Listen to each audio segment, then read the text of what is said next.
Dieu mit Abraham à l'épreuve et lui dit « Abraham » et répondit « Me voici ». Dieu dit « Prends ton fils, ton unique, celui que tu aimes, Isaac.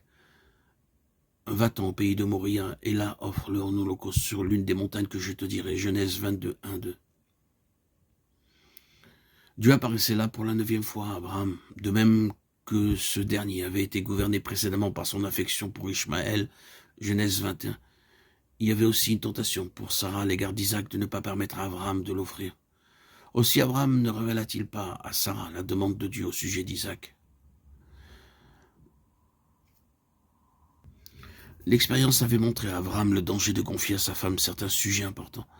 S'il avait dit que Dieu lui avait demandé de sacrifier Isaac, elle aurait pleuré et dit « Oh mon fils Isaac, mon fils unique ». Dieu ne nous a certainement pas demandé pareille chose. Ainsi guidé par le Saint-Esprit, Abraham prit Isaac sans en parler à Sarah. Que les maris soient avertis par cela. Même si votre femme pleure pendant des heures, ne lui dites pas tout.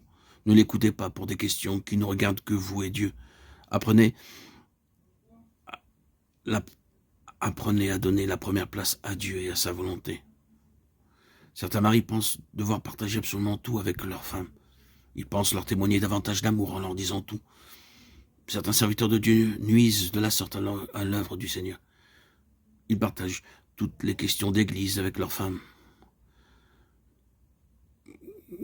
Certaines femmes questionnent leur mari de manière répétitive. Dis-moi où tu es allé, qu'as-tu fait, qu'as-tu dit, qu'a dit l'ancien tel. Les maris faibles racontent tout à leur femme et celle-ci va leur apporter partout. C'est ainsi que le ministère de certains serviteurs de Dieu est déprécié. Abraham ne céda pas.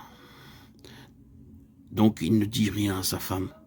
Passé cette épreuve, nous lisons qu'Abraham trouva un bélier pris par les cornes dans le fourré, Genèse 22, 13. C'est Dieu lui-même qui avait conduit ce bélier en cet endroit. Il n'y avait pas lieu de craindre qu'il s'enfuit devant Abraham. Dieu avait maintenu à dessein ce bélier dans cet état. Dieu apparut pour la 10e fois à Abraham et lui dit en quelque sorte « Bien, Abraham, tu as pleinement obéi à ma voix. Sans question ni hésitation, tu étais prêt à offrir ton fils sur l'autel. Ainsi comme ce bélier pris dans le buisson, je suis lié à toi.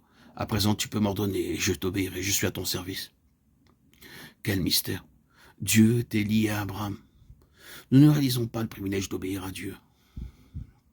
En lui obéissant de tout cœur, nous pouvons lui donner des ordres. Dans Ésaïe 45, 11, Dieu dit « Commandez-moi à l'égard de l'œuvre de mes mains. » Lors de cette dernière apparition, Dieu a aussi béni Abraham. « Je te bénirai et je multiplierai ta postérité comme les étoiles du ciel, comme le sable qui est sur le bord de la mer. Et ta postérité possédera la porte de ses ennemis. » Genèse 22, 17.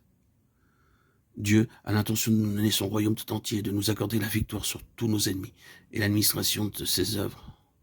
Ne crains point, petit troupeau, car votre Père a trouvé bon de vous donner le royaume. Luc 12, 32. La condition est de lui obéir pleinement, même dans les petites choses. Venez sous son plein gouvernement. Si nous obéissons pleinement à Dieu, si nous donnons ce qu'il nous demande, si nous allons où il nous envoie et si nous faisons ce qu'il dit sans question, doute ou argumentation, alors il partage avec nous tout ce qu'il a. Ainsi son royaume sera le nôtre et sa gloire la nôtre. Pour une telle amitié, Dieu veut que nous venions à lui, afin qu'il puisse partager librement avec nous tous ses secrets, ses mystères, ses desseins et ses plans. Une telle vie est abondante et féconde. Que le Seigneur nous enseigne de devenir de véritables amis de Dieu.